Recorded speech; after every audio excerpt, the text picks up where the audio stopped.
Right then, come along a bit further since last weekend. Not quite as far as I'd have liked to, but hey ho. Here's the series resistors for the heater supply. Here's the secondary set of resistors for standby. Some 9-volt wirings in, some fuse holders. So this is the 9-volt feed to the secondary transformer. Some power con feed. I crimped and soldered these connectors onto the wire. That's the AC feed to the primary transformer. 9 volts out of that transformer goes to the two separate points on the control board.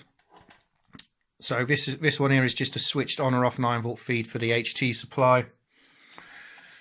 This point here is the 6.3 volts with a 0-volt reference node in the middle for the heater supply. And this is a 5-pin header. This is what goes out to the power switch. 12-volt DC gets switched. It switches this relay in and out, which selects which resistor chain to use, and it also, that relay switches the 9-volt feed output to the secondary transformer for the HT.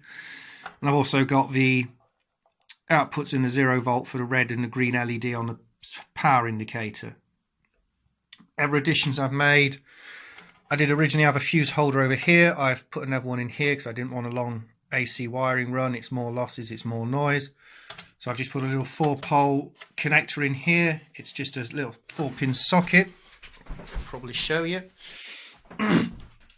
And what I'm going to do with that is I'm going to use that for, I'm going to wire, say, a couple of kilo ohms of resistance in each cathode circuit and bring it out to this socket here. Then when the amp's up and running, in the future, if I want to check how the valves are aging, obviously I can measure the voltage that's being developed across the cathode resistors from there. That will tell me the cathode current being drawn.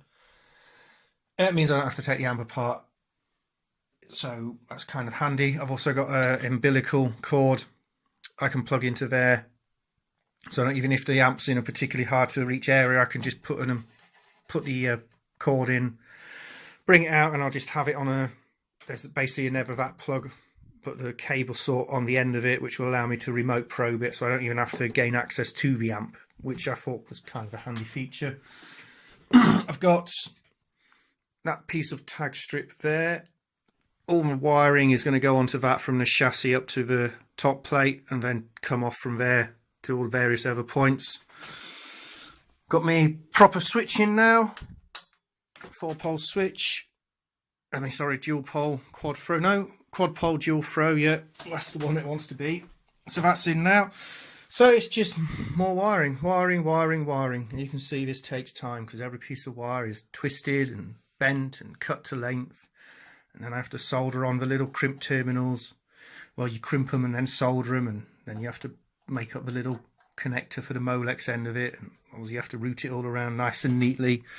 It just takes a lot of time, but it's worth it. You can cut corners if you want with wiring, but you just kind of waste your time in the end because you end up with an amp that does no end of shite things. It's not tidy either, like that amp over there. As if you look at one of my earlier videos, you can see the inside of that and it's messy. It's up to nowhere near this standard. No attempt was made. It was going to be for me. It's not going into someone else's hands. So if there's problems emerge further down the line, it's not really an issue for me. And I just wanted a workshop amp. I had no way of making any music in here when I'm working, and it was kind of mind-numbing just working with nothing but the thing of the soldering iron stand for company. So yeah, that got knocked up quick. So now I have some music going, a bit of background music. It's a lot nicer working in here, and it means I can just plod on with things like this with ease. So, and that is what I'm going to do right now. So hopefully next section of this video, have a bit more done, be testing the power LEDs and the relay circuit and the HT and make sure everything is all switching in and off as it should do. Right, a little bit more progress. So I've got the control board mostly hooked up now, just the output for the heater supply to actually hook in. Goes off to the indicator LED at the front. This twist goes off to the power switch. The 9-volt AC is going up through the fuse to the HT transformer. And it's obviously got its two AC inputs, so that's wired up. So when I press the power switch, 217 volts AC coming out of this transformer. Interesting, this is because it isn't referenced to anything, it's isolated. So if I pull the meter probe off, I can stick my finger on it and I can do the same on the other side. I really don't suggest you try doing this unless you know what you're doing.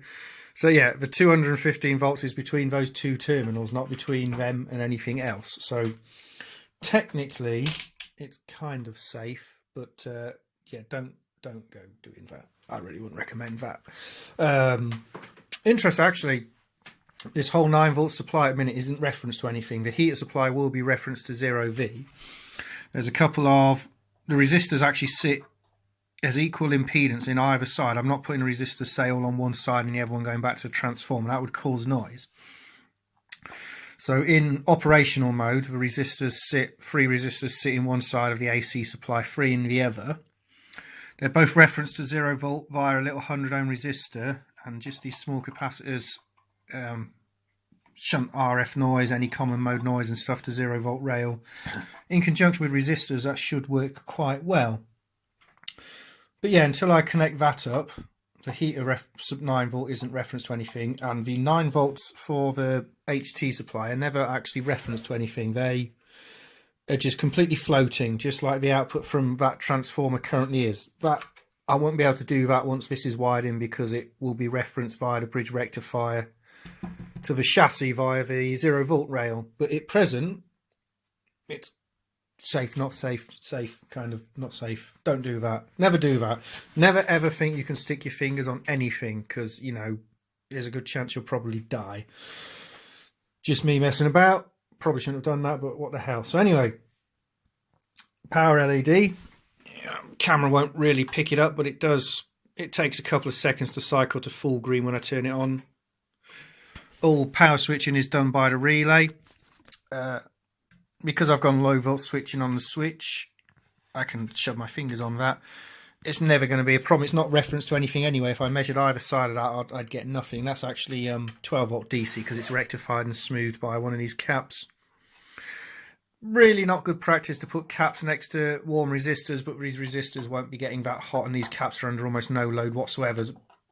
Some of these are just purely there to delay the LEDs and stuff. They're not really there for ripple. The only one that's actually being used as a reservoir capacitor is this one. That's for the 12 volt DC supply. That switches the relay, runs the LEDs, and feeds the switch.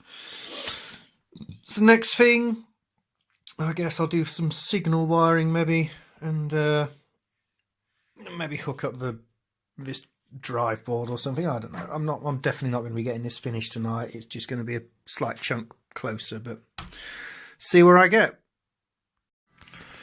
Right then.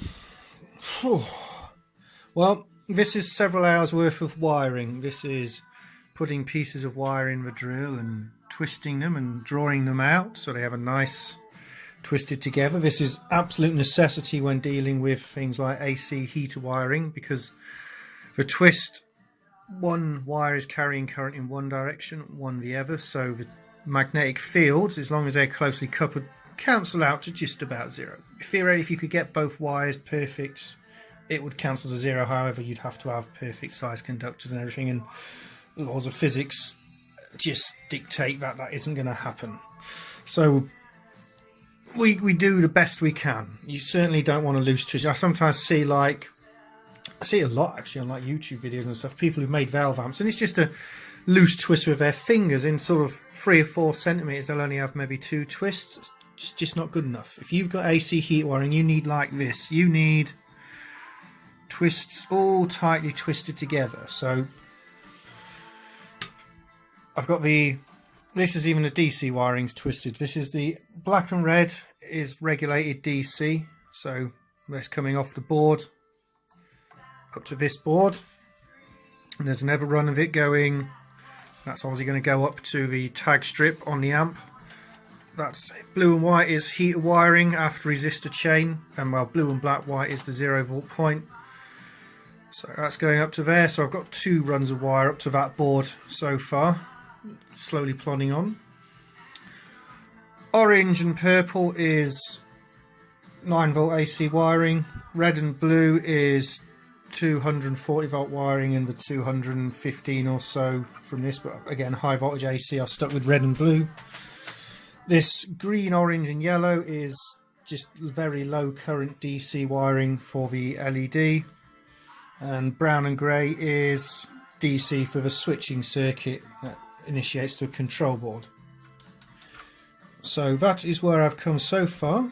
You can see lots and lots of bends, obviously a few cable ties. Once that's cable tied together, it will just really tidy all this up. I mean, this is, it's a pretty good sign when it's already holding its own shape. You know, I'm not, apart from a few these stick-on cable pads here and there, the wiring, because it's so tightly twisted and it's all rigid core wiring aside from the mains wiring, it's all holding its own shape anyway between the Molex connectors and everything, so it will really tidy up and be some good solid sound wiring once it's all cable tied together. And a bit of a close escape, I guess, a bit of a lucky moment, whatever you want to call it. Just flick the power on quickly after wiring this up. Big smoking resistor here. Turns out this screw here, obviously there's a resistor here, goes in line with this capacitor. It's a bit more filtering. This is for the anode section, the input triode.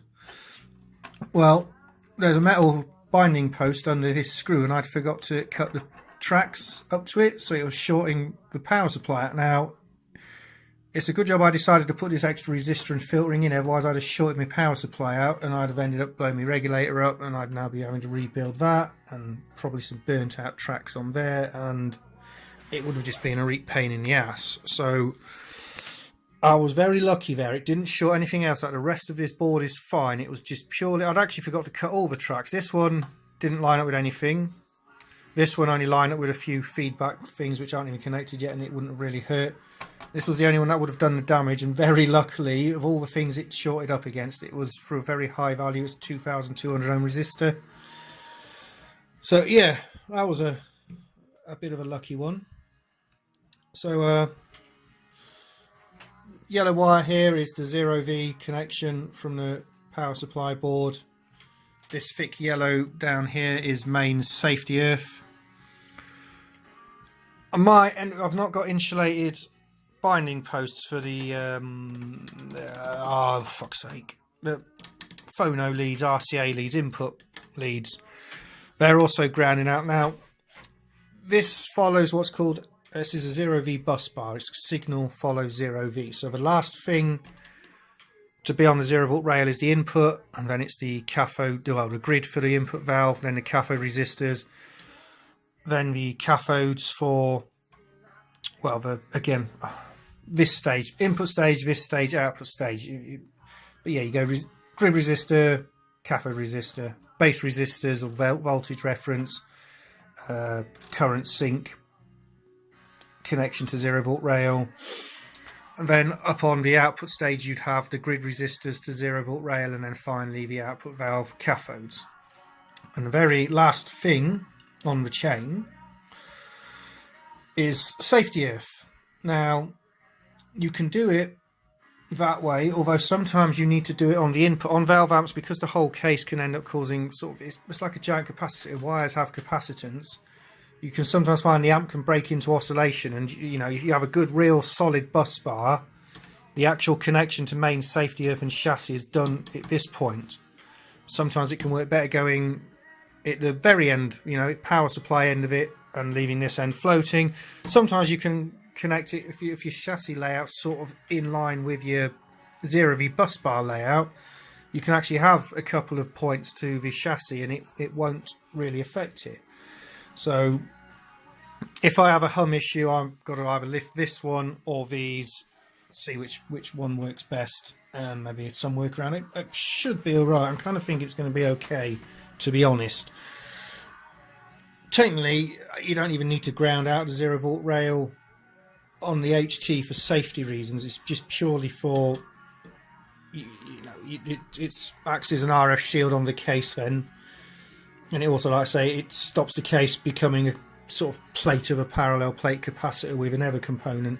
And I have had that happen even before I've closed the negative feedback loop amp I'd built. I hadn't got around to connecting the 0V rail up to the case, and I was just curious what happened. And as soon as the heaters started warming up, it just you know, it's best way to describe it is if you put a microphone in front of a speaker, that kind of noise. So bet you love my sound effects. So yeah, it's something that needs doing on, definitely on a valve amp. So yeah, anyway, that's where I am today. I'm not doing any more. I've had enough now. So I think next stage will be, well, it is all that, these are all wired in now. All I've got connections on here are going up to the top part of the board, and same as these connections. So next stage round, I'm not sure what to do with these yet. I don't know whether to come up and go straight to the valves or actually to wind these round, but I kind of would like to wind them round because, like I've said in a previous video, it gives me the ability to sort of, you know, I could screw the top on that way on if I was working on it, or fold it over like that and everything's hinging on one point at the back where those wires are going up. So it's another thing to think about. But anyway, that's enough for me for tonight, and as always, if you took the time to watch this video, thanks for watching. Next time round should be even closer to completion, maybe even completion, who knows. See how next week goes. I'm on night shift next week, so I'll either do stuff or I'll do nothing at all. Just totally depends how I feel. Anyway, cheers.